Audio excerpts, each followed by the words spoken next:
হযরত হাসান ইবনু আলী রাদিয়াল্লাহু তাআলা আনহু থেকে বর্ণিত। তিনি বলেন, রাসূলুল্লাহ সাল্লাল্লাহু আলাইহি ওয়াসাল্লাম বিতরের দুআ কুনুত পাঠ করার জন্য আমাকে কিছু কালিমা শিক্ষা দিয়েছেন। সে কালিমাগুলো হল, আল্লাহুম্মাহদিনি ফিমান হাদায়তা ওয়া আফিনি ফিমান আফায়তা ওয়াতা ওয়াল্লানি ফিমান তাওয়াল্লায়তা ওয়াবারিকলি ফিমা আত্তায়তা ওয়াক্কিনি শাররা মা কোজায়তা ফাইন্নাকা তাকওয়ি ওয়ালা ইউকবয়া আলাইকা ওয়া ইন্নাহু লা ইয়াইল্লু মা ওয়ালায়তা তাবারাকতা রব্বানা ওয়া তাআলায়তা। অর্থাৎ, হে আল্লাহ, তুমি আমাকে হিদায়াত দান করো সে সব মানুষের সঙ্গে যাদের তুমি হিদায়াত দান করেছ, অর্থাৎ নবী রসুলগণ। তুমি আমাকে দুনিয়ার বিপদাপদ থেকে হিফাজত করো ওসব লোকের সঙ্গে যাদেরকে তুমি হিফাজত করেছ।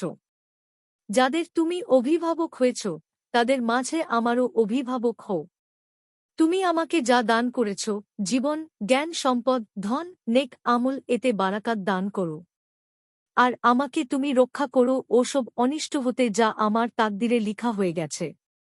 নিশ্চয় তুমি যা চাও তাই আদেশ করো। তোমাকে কেউ আদেশ করতে পারে না। তুমি যাকে ভালোবাসো তাকে কেউ অপমানিত করতে পারে না। হে আমার রব, তুমি বারাকাতে পরিপূর্ণ। তুমি খুব উচ্চমর্যাদা সম্পন্ন।